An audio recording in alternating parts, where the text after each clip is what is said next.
partie est semblable au tout, et on ne peut pas symboliser.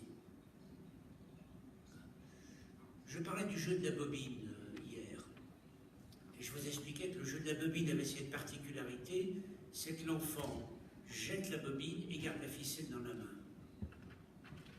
Je ne sais pas si vous avez travaillé, ça serait formidable s'il suffisait de donner aux enfants une bobine avec une ficelle pour que d'un seul coup ils arrivent à symboliser l'absence de la mère, la présence de la mère. C'est pas comme ça que ça marche. Vous filez une bobine avec une ficelle à un enfant autiste, il la prend et ch'tac, il jette la bobine et la ficelle avec.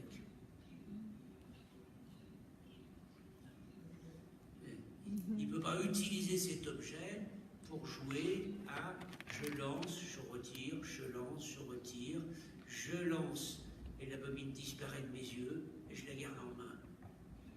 Il faut que ça soit un adulte qui va chercher la pâte à modeler que l'enfant a jetée, la bobine que l'enfant a jetée, qui lui rende la bobine, qui lui rejette la bobine, qui lui rend. C'est-à-dire qu'il faut fabriquer la ficelle. Il faut fabriquer une représentation de la ficelle. Et une fois qu'on a fabriqué une représentation de la ficelle, alors on peut utiliser la ficelle. Donc vous voyez, un jeu ne peut se dérouler que si je peux à la fois transférer, non pas simplement mes états intérieurs, mais mes processus intérieurs, grâce auxquels je vais pouvoir faire ce travail de symbolisation. Il faut que je boive un petit peu d'eau, je vous demande une seconde.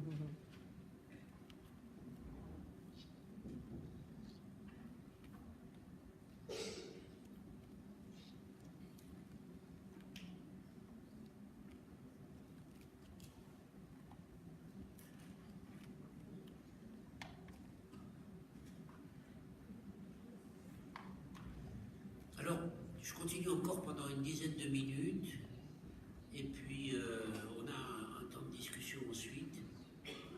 Dans cette dizaine de minutes, ce que j'aimerais d'abord, c'est faire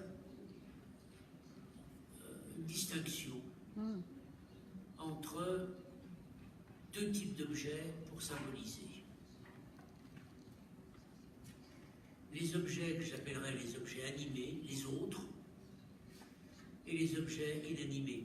Tout ce que je viens de raconter maintenant, là, depuis tout à l'heure, ça concerne les objets inanimés.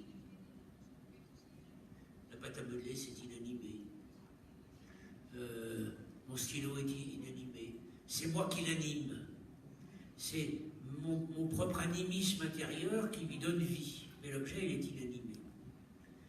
Et je viens là d'aborder tout à l'heure l'idée qu'avec les enfants autistes, les enfants jettent la bobine avec la ficelle. Et qu'il faut qu'un adulte, que quelqu'un intervienne pour rendre la bobine et la ficelle. C'est-à-dire que ça ne marche pas avec l'objet inanimé, et qu'il faut que ça soit avec un objet animé. Alors donc, le travail de symbolisation, peut-être qu'avant qu'il puisse se dérouler avec des objets inanimés, peut-être que les premiers jeux, il faut d'abord qu'ils aient lieu avec des humains, avec des objets animés, avec quelqu'un qui soit un autre sujet et qu'il ait un répondant.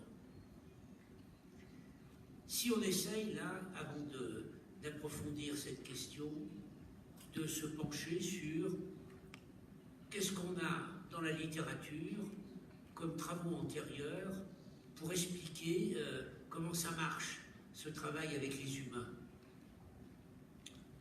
Premier constat, on peut parcourir toute l'œuvre de Freud, à part dans la situation psychanalytique, il y a très peu de représentations de comment ça marche la symbolisation avec le père, comment ça marche la symbolisation avec la mère, comment ça marche la symbolisation avec les frères, comment ça marche la symbolisation avec les autres, en quelque sorte, de la vie. La seule chose qu'on a, c'est comment ça marche avec le psychanalyste, ou avec les psys qui sont d'inspiration psychanalytique. Mais même encore là, le moyen évoqué par Freud, il est relativement frustre. C'est l'interprétation.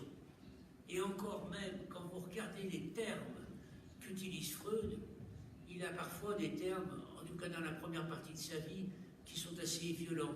Il dit il faut arracher la vérité de la parole du patient et lui jeter à la figure. Je ne raconte pas d'histoire.